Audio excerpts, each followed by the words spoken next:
I want to get back to that last statement you had at the end of the previous segment, Jeff, on the awareness of where you are. I mean, when you say something like that to a client, what are you trying to describe? What are you trying to get into people's heads? Because we got to start at the head first. Please go right ahead. Yeah, when you said that, I mean, I'm flashing to so many conversations I had with parents and their kid, but we'll talk. We'll stay with our demographic here. You come to me and you say, you know what, I read your stuff. I like what you do. I want to lose a few pounds. I want to feel better. I just don't want to degrade or decline as I get older. Um, Great, Tom. Let's talk about where you're at right now and what you're eating and how you're sleeping. Things that I call the low hanging fruit. And because these are the biggest big rocks, the biggest bang for the buck. And we talk about sleep, and you're getting 4 or 5 hours a night because you're busy, and you're redlining life. You're a hard charger, and you always have been, and you always will be. And you just don't have. Do you meditate? No, I don't have time to. And I'm thinking, okay, I'm hearing all these things, and it's like, Tom, you want to be here, but you're way over here. There are things that we need to do before you can even get to the fun stuff that you want to do. And that's what I mean by it's clarity of, you know, your starting point. And so many of us, when we start something back or for the first time, it's almost like we're trying to make up for lost time. And so we do too much too soon, and then we know what that produces. That produces a lot of pain and then frustration, and then we stale, and then we stall, and then it's like, I can't do this. I never have been able to do this. I can't complete it. Another did not finish. So how do we circumvent that? What do we do? Let's just get clear on where you're at. And this is where, when we talked about the other day, my people who come to me, we self-select in or out, because they're going to go, I hear you. Okay. Or nope, nope, can't do that, man. I need to go.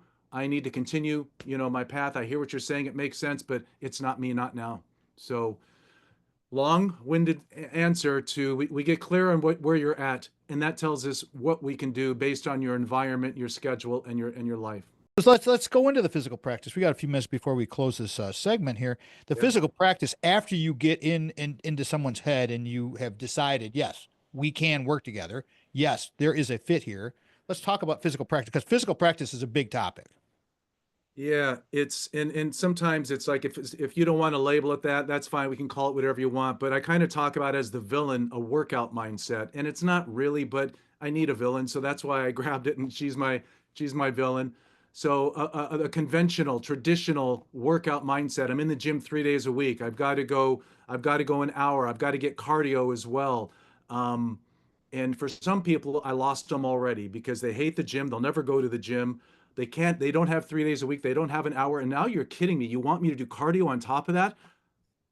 Dude, I'm coming off the couch, and now you want me to get all of this. So that type of thinking, and this goes back to when we talked about, changing the story of what they think it takes. I help them see, that's not what it takes. This is what we talked about in the 80s and 90s. And doing 3 sets of 8 to 10 reps, all of that works, and all of the traditional stuff works. All the Orange Theory, all the F45, the CrossFit, it all works. It just might not be best practices right here and now. So a physical practice is something that you can show up to every day. What I do is I lower the barrier to entry for a lot of these people, and then I reduce the friction. Now, Tom, your number one job is to show up. Okay. Now, it's not doing the minimum effective dose, although that is a tool, but it's not the tool for every day all the time. Because if we do too much too soon, we pay for that. But if we do too little too long, that's not going to, there's no challenge. We're not going to have any adaptation. We're not going to progress.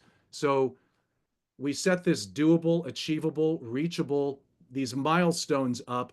That therein lies a practice that creates habits, which in turn is a practice. Now your goals become byproducts of this physical practice instead of a routine or a program. Jeff, how do you want people to connect with you, get some coaching, speaking engagements, pick up your writing, find you on social media? Please take your time, share all of that with the listeners, please. Thanks, Tom. I appreciate that. My website is Stronger Longer Life. And that's always a good way. You can even I have a guide, how to develop a physical practice on there. They can take. I have a newsletter that I write about all this stuff every week. It comes out Monday morning, and that's over on Substack. And I wish I had the exact address, but if you go Substack, second half, stronger second half.com, something Find it. like that. It's over So on Substack. I got to ask you, man. Yeah, A lot of your stuff is free. yeah. Why? I was taught years ago, it's just, give your best stuff away. And the people that will, there's always going to be people who want more. And those who want more are what I call your right and ready, clients or people, whatever. And we're a right fit for each other. But if I can give you stuff that's going to take you to the next level, without engaging me, I think that's awesome. Please talk about living stronger and longer. All right, so you asked me where I got my last tagline. So with this one in 2011, I started using rock tape, which is kinesio tape, and on their box they have "Go Stronger Longer." I'm like, oh, I love that.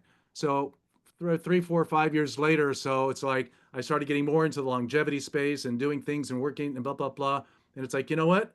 I am going to change one word and I'm going to use that. So I swiped it and made it my own. So live stronger longer, and that's it's and like uh, I'm a member of the organization Strong First, and Strong First, their philosophy is strength has a greater purpose. So strength is not just how much can you lift, and so a lot of this, as you've heard me talk about, some of it is getting stronger, in the mind, maybe it's in the heart, whatever is. So living stronger longer, when people say what does that mean, I'm going to say yes. Let's talk about it, Tom. Where are you? And let's see how what that means to you. And it doesn't mean having a strong bench press, although it may. Do you believe that in this longevity space, that if we convince people to buy into living stronger and you will live longer, do you believe in that? 100%. I mean, Peter Attia says something. He says there's been no one ever on their deathbed that said, "I wish I wasn't this strong," or "I wish I didn't have this much muscle." I wish, So, and it's just this. All the data is there. I mean, as we get older and people lose, muscle mass and become weak, and there's so much. There's just so much out there that is like y'all need to do a little bit of strength training. You need to do enough. How much? That's entirely up to you.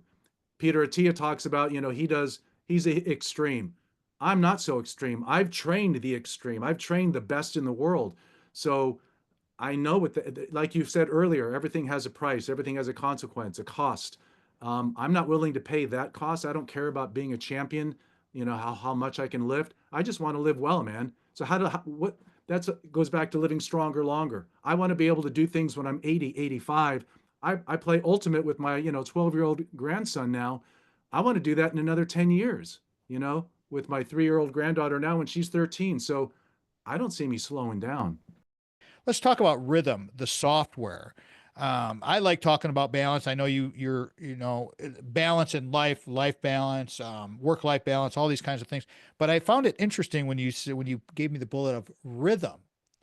Let's talk about it. I found over the throughout the years that people have a hard time sticking with things, even though I talk about there is no failure, there is no wheels coming off, there is it's hard for them to really grasp that and hang on to it. So how do we make it stick? um, and I talked about lowering the barrier to entry. We talked about reducing friction. I think of Rythm as how Mihai Csikszentmihalyi, I think that's his name, had that the word flow. Oh, It's you're in the flow. I talk about having the grace to have the space to acknowledge and accept where you're at. Now, if you again, these are cool sound bites, but if you really do that, if you really accept where you are, have the grace to go, hey, Tom, all I have in me today, right now, with everything going on, is to just go outside and go for a walk.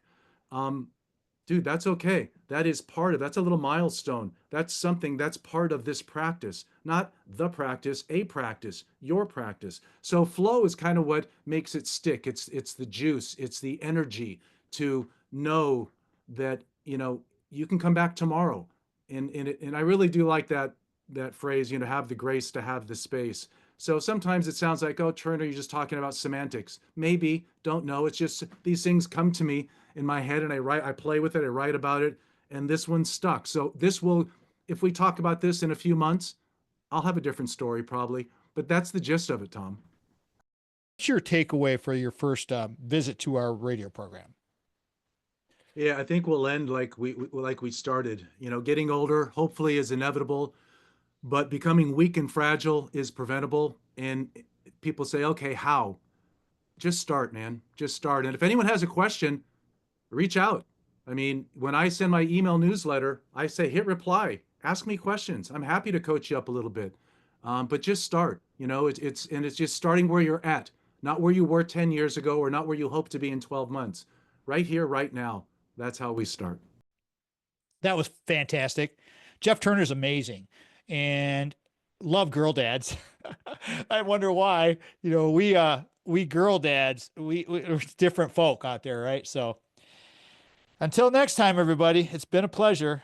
What's your purpose? Live stronger and longer. Live like you really want to live. Get better. I'm Papa Tom. This has been the Tom Matt Show. Thank you so much for joining us, subscribing, doing all those good things. Peace out. Love y'all.